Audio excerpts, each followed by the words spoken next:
अस्सलाम वालेकुम। यासीन आपके साथ हाजिर है इस मॉर्निंग ब्रीफिंग में। आज इस हफ्ते का सेकंड वर्किंग डे है, ट्यूसडे, और डेट है 5 मई। कल मंडे मार्केटें जो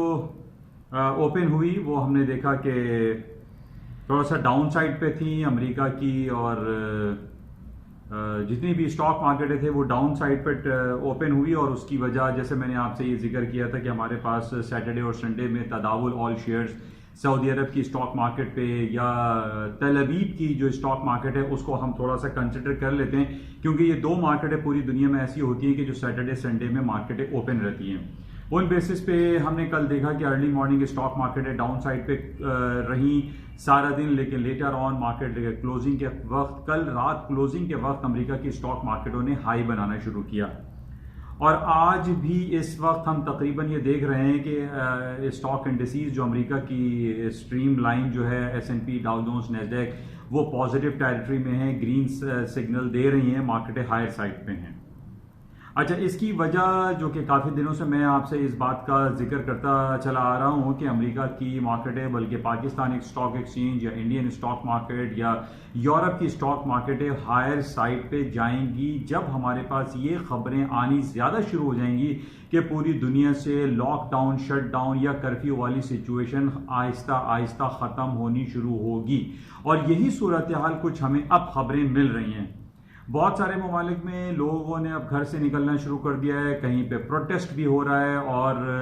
कहीं कहीं पर जो गवर्नमेंट की तरफ से जो लॉकडाउन किया हुआ था उसमें नरमी पाई जा रही है, उसको रिलैक्स दिया जा रहा है, जिसकी वजह से अब हम ये देख रहे हैं कि न सिर्फ स्टॉक मार्केटें हायर साइड पे जा रही हैं, बल्कि क्रूड ऑयल की मार्केटें भी आज इस महीने के हाईएस्ट लेवल पे तकरीबन $23 होने वाला है। 22.77 के हाईएस्ट लेवल पर क्रूड ऑयल की मार्केटें चल रही हैं। ये वो क्रूड ऑयल है जब हमने पिछले महीने देखा था, जो मे कॉन्ट्रैक्ट एक्सपायर होता था, हो रहा था, वो नेगेटिव टेरिटरी में चला गया, 37 सेंट्स नेगेटिव में चला गया था। आज हम ये देख रहे हैं कि क्रूड ऑयल की मार्केटें $23 के करीब खड़ी हुई हैं, और उसकी वजह सिर्फ यही है कि पूरी दुनिया में अब, या तो हम ये कह सकते हैं कि जो कोरोना वायरस पैंडेमिक की वजह से जो लॉकडाउन, शटडाउन वाली जो कैफियत थी वो काफ़ी डिस्काउंट होती चली जा रही है, और बहुत सारी जगहों पर लोग अब इसको मैनेज कर रहे हैं, यानी अब इसको फील कर रहे हैं कि it is the part of the life. इस वजह से हम देख रहे हैं कि स्टॉक मार्केटों में भी तेजी आई है, और उसके साथ तेल की कीमतें खातिर खा आज इजाफा हुआ है। $23 यानी 22.77 के हाईएस्ट लेवल पर क्रूड ऑयल की मार्केटें चल रही हैं, और उसकी वजह सिर्फ लॉकडाउन में नरमी बताई जा रही है। हालांकि दूसरी तरफ जो हमारे पास खबर आई है कि जनाब अमेरिका में 67 नियरली 70,000 लोग हलाक हो चुके हैं। It's a big number. पूरी दुनिया का एपी सेंटर जो है वो न्यू जर्सी, न्यूयॉर्क और दूसरे शहर बने हुए हैं, और हम ये देख रहे हैं कि तकरीबन 70,000 के करीब लोग अमवात अमेरिका में हो चुकी हैं, और लोग काफ़ी इससे परेशान दिखाई देते हैं। और जाहिर है ये एक नेगेटिव पहलू तो है, लेकिन इसके बावजूद भी हम देख रहे हैं कि स्टॉक में थोड़ी सी बेहतरी आई है, और उसकी वजह सिर्फ यही कही जा सकती है कि America billions of and trillions of dollar के इकोनॉमिक स्टिमुलस पैकेजेस दे रहा है, और जिसकी वजह से स्टॉक में तेजी है। प्लस ये कि जो हमारे पास बड़ी बड़ी कंपनी, जिसको हम फैंग ग्रुप भी कहते हैं, उनकी जो अर्निंग रिपोर्ट्स पिछले दिनों आई है वो सब की सब प्लस में आई है, बेहतरीन आई है। और उसकी वजह हम ये कह सकते हैं कि जितनी भी कंपनीज हैं वो इलेक्ट्रॉनिक मीडिया से, या इलेक्ट्रॉनिक हैं, या मोबाइल एंड जो मीडिया इंडस्ट्री है उनसे ज़्यादा उसका ताल्लुक है। जैसे नेटफ्लिक्स है, फेसबुक है, एप्पल, अल्फाबेट, गूगल, ये तमाम वो कंपनीज हैं जिसका कहीं ना कहीं मीडिया से ताल्लुक है, और ये तमाम कंपनीज अपने बेहतरीन रिजल्ट्स इन्होंने शो किए, जिसकी वजह से स्टॉक मार्केटों में अभी भी हम देख रहे हैं तेजी है। अच्छा, इसमें हमारे पास सबसे इंपॉर्टेंट जो मरकज़ निगाह जो डेटा अभी बना हुआ है वो कमिंग फ्राइडे को जो अमेरिका की सबसे बड़ी रिपोर्ट कंसिडर की जाती है, that is unemployment rate and non farm payroll. ये मंथली रिपोर्ट होती है, और अमेरिका की जो स्टैटिस्टिकल ब्यूरो है या इनके इकोनॉमिक जो इंडिकेटर्स हैं उसकी ये सबसे बड़ी रिपोर्ट कंसिडर की जाती है, अनएम्प्लॉयमेंट रेट। अच्छा, पिछले 1.5-2 महीने से हम ये देख रहे हैं जो वीकली रिपोर्ट हमारे पास आती है थर्सडे को, जुमेरात को जो रिपोर्ट आती है वो उसमें तकरीबन 1.5 करोड़ 2.5 करोड़ लोगों ने जॉबलेस क्लेम दाखिल किए कि उनके पास काम नहीं है, नौकरियां नहीं है, उनकी ले ऑफ्स हो गई हैं, जॉब्स खत्म हो गई हैं, जिसकी वजह से अमेरिका ट्रिलियंस ऑफ डॉलर के इकोनॉमिक स्टिमुलस पैकेजेस अपनी आवाम को दे रहा है, और जिसकी वजह से हम देख रहे हैं इसका पॉजिटिव इफेक्ट जो है वो स्टॉक मार्केट में आया है, और इसके साथ साथ क्रूड ऑयल की मार्केट अभी तेजी की तरफ जा रही है।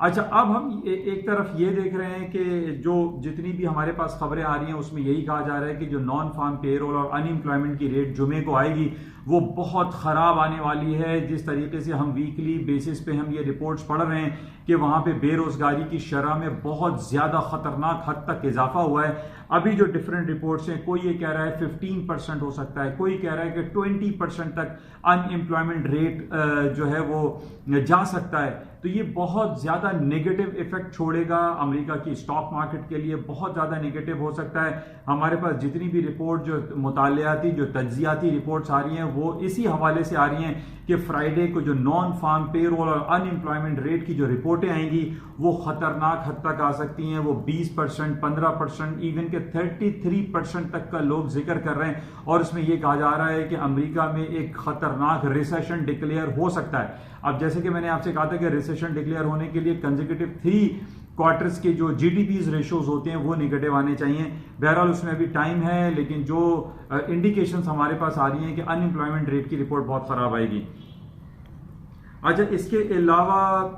कुछ गोल्ड की हम बात कर लेते हैं। गोल्ड जो है वो रिलक्टेंट है 1700 और 1700 एंड 700 पे जून कॉन्ट्रैक्ट ट्रेड हो रहा है। जैसे मैंने कई बार आपसे ये कहा है कि 1700 का लेवल जो है बहुत स्ट्रांग है, इसके ऊपर का मतलब है कि गोल्ड की कीमतों में खातिर खा इजाफा हो सकता है। और अभी भी जो हमारे पास डिफरेंट जो बैंक ऑफ अमेरिका की पिछले दिनों एक मुतालियाती तज्जियाती रिपोर्ट आई थी, उसमें यह कहा गया था कि जो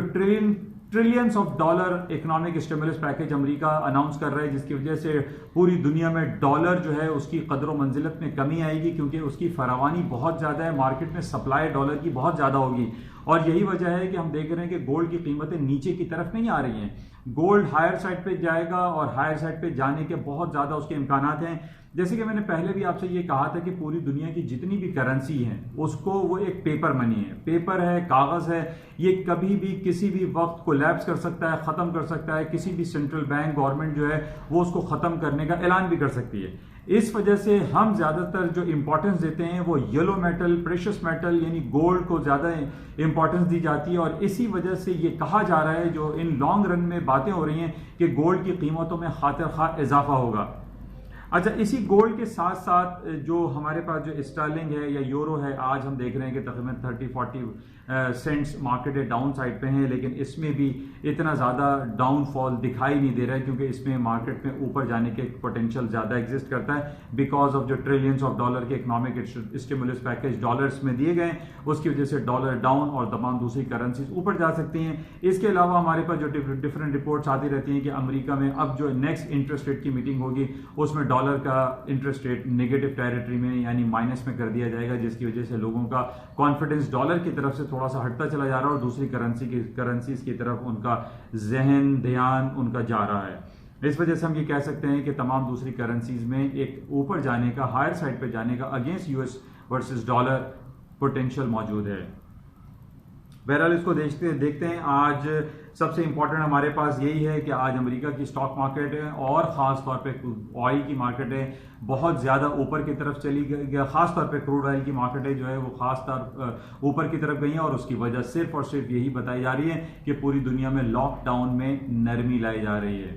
बहरहाल और मज़ीद देखेंगे। इसके अलावा पाकिस्तान में थोड़ा सा जो एक सिलसिला है, हमारी जो सुप्रीम कोर्ट ने एक बरहमी और नाराज़गी का इजहार किया है कि जनाब करोड़ों अरबों रुपए का टैक्स देने वाला कराची शहर और सूबे सिंध इसको बंद किया हुआ है। ये सुप्रीम कोर्ट की तरफ से कुछ नाराज़गी का इजहार किया गया है, और इसमें यकीनन हर आदमी अब परेशान हो चुका है, और वो ये चाहता है कि कुछ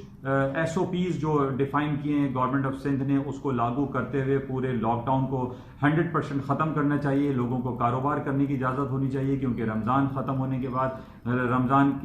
का जो ये दूसरा अशरा स्टार्ट हुआ है, इसमें लोग शॉपिंग करते हैं, ईद उल फितर की ख़रीदारी करते हैं, इसमें और बिज़नेस एक्टिविटीज़ बहुत ज़्यादा होती हैं। लोगों का ये मुतालबा है कि बिज़नेस एक्टिविटी को बहाल किया जाए, दोबारा से इसको खोला जाए और लॉकडाउन वाली सिचुएशन ख़त्म की जाए। और ज़्यादा से ज़्यादा जो करना चाहिए, लॉकडाउन अगर करना ही है तो लोगों पे उसको इम्प्लीमेंट कराएं, लोगों को SOPs पे को फॉलो करने का कहा जाए कि जनाब वो मास्क का यूज़ करें, सैनिटाइज़र का यूज़ करें। घर में बंद कर देने से या दफातर बंद करने से, दुकानें बंद करने से इसका हल नहीं है, बल्कि हमें कोशिश ये करनी चाहिए कि इस मास्क और सैनिटाइज़र के SOPs को फॉलो करते हुए 100% फॉलो करते हुए तमाम बाजार, तमाम दफातर, तमाम ऑफिस खोल देने चाहिए। बहरहाल हमारी दुआ है कि सुप्रीम कोर्ट इस पे एक अच्छा फैसला सुनाए और तमाम लोग जो है, जो माशी पहिया एक जाम हुआ है, वो ओपन हो सके। इंशाल्लाह राब्ते में रहेंगे और देखते हैं सारा दिन मार्केट में क्या खबरें रहती हैं। आज पाकिस्तान स्टॉक एक्सचेंज भी कोई ज़्यादा पॉजिटिव नहीं है, 100-200 पॉइंट मार्केट माइनस में चल रही है, कोई मार्केट में ज़्यादा एक्टिविटी दिखाई नहीं दे रही है। बाकी ये कि डॉलर की कीमतों में कमी वाकई होती हुई दिखाई दे रही है। जैसे कि पिछले दिनों मैंने आपसे कहा था कि पाकिस्तान डॉलर, रुपी जो है वो अप्रिशिएट होगा और वर्सेस US डॉलर जो है वो डेप्रिशिएट होगा। उसकी वजह जिस तरीके से इमरान खान साहब ने ये बयान दिया था कि जनाब 1 साल तक, यानी 31 दिसंबर 2020 तक वो तमाम लोग जिनके पास कहीं से भी उन्होंने पैसे कमाए हुए हों, उनसे उनका सोर्स ऑफ इनकम नहीं पूछी जाएगी और वो बिल्डिंग एंड कंस्ट्रक्शन और हाउसिंग सेक्टर में वो पैसा लगा सकते हैं, जिसकी वजह से बहुत ज़्यादा उम्मीदें ये हुई थी और हो रही हैं कि बाहर से बहुत ज़्यादा पैसा पाकिस्तान में आएगा, डॉलर की मार्केट डाउन साइड पे जाएंगी और पाकिस्तानी रुपया अप्रिशिएट होगा। और ये उम्मीदें की जा रही हैं कि हो सकता है कि in near future Pakistani US dollar जो है वो 150 रुपीज़ तक या 155, 150 तक भी आ जाए, क्योंकि हम देख रहे हैं कि 168 तक मार्केट गई थी और वहाँ से गिरते गिरते 159 rupees equal to 1 US dollar है। तो बहरहाल उम्मीद हम ये करते हैं कि पाकिस्तानी करेंसी अप्रिशिएट हो। इंशाल्लाह राब्ते में रहेंगे। ज़्यादा मैं आपसे ये रिक्वेस्ट करूँगा कि इस YouTube चैनल को प्लीज़ सब्सक्राइब जरूर करें, लाइक करें, शेयर करें। Thank you.